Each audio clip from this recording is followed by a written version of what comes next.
Welcome back to my channel.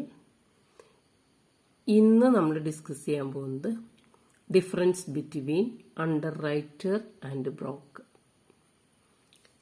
2019 അത് ചോദിച്ചിരുന്ന question ആണ് difference between underwriter and broker. ഇനി 2020 ചോദിച്ചത് difference between brokerage and underwriting commission. 2 മാർക്സിന്റെ question ആയിട്ട് ചോദിച്ചതാണ്. അപ്പോൾ എന്തൊക്കെയാണ് തമ്മിലുള്ള ഡിഫറൻസ് എന്ന് നമുക്ക് നോക്കാം. അപ്പോൾ അണ്ടർ റൈറ്റർ ആരാന്നുള്ളത് നമ്മൾ നേരത്തെ പഠിച്ചതാണ്. ഇനി ബ്രോക്കർ എന്ന് പറഞ്ഞാൽ ആരാണ്? He brings buyer and seller for a reward called brokerage. Brokerage കിട്ടാൻ വേണ്ടിയിട്ട് ബയറേയും സെല്ലറെ ഒരുമിച്ച് കൊണ്ടുവരുന്ന ആ പേഴ്സണെയാണ് എന്തെന്ന് പറയുന്നത്? ബ്രോക്കർ എന്ന് പറയും. ഇത് രണ്ടും തമ്മിലുള്ള ഡിഫറൻസ് നമുക്ക് നോക്കാം. First one, meaning. Underwriter എന്ന് പറഞ്ഞാൽ ആരാണ്? ഒരു പബ്ലിക് കമ്പനി ഇഷ്യൂ ചെയ്യുന്ന സെക്യൂരിറ്റീസ് ആളുകൾ വാങ്ങിയില്ല എങ്കിൽ, അതല്ലെങ്കിൽ ഒരു ഫിക്സഡ് പോർഷൻ വാങ്ങാമെന്ന് എഗ്രി ചെയ്യുന്നവരെയാണ് അണ്ടർ റൈറ്റർ എന്ന് പറയാം. ഇനി ബ്രോക്കർ എന്ന് പറഞ്ഞാൽ എന്താണ്?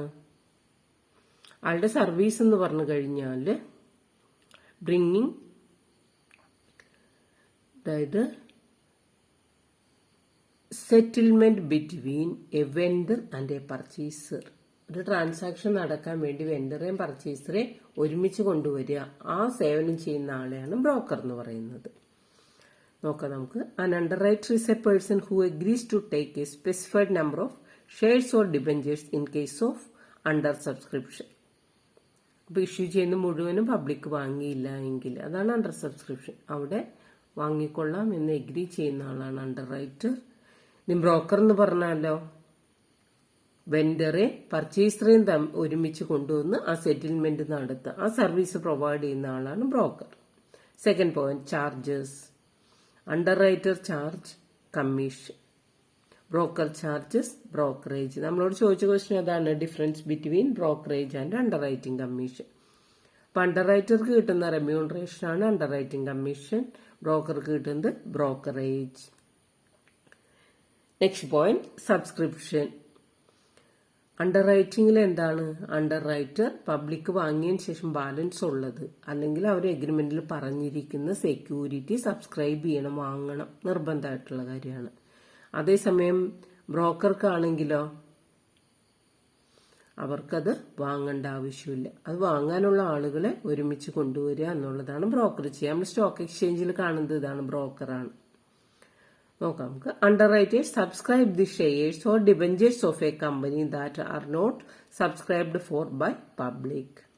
Brokers merely procure subscription for shares or debentures of the company from public. Fourth point, risk. Underwriters take the risk of guaranteeing the sale of shares. ആ securities വിൽക്കാമെന്ന് guarantee ചെയ്യുന്നു, അവരവിടെ risk എടുക്കുക ചെയ്യുന്നത്. അതേസമയം ബ്രോക്കേഴ്സിന് അങ്ങനെയൊന്നുമില്ല.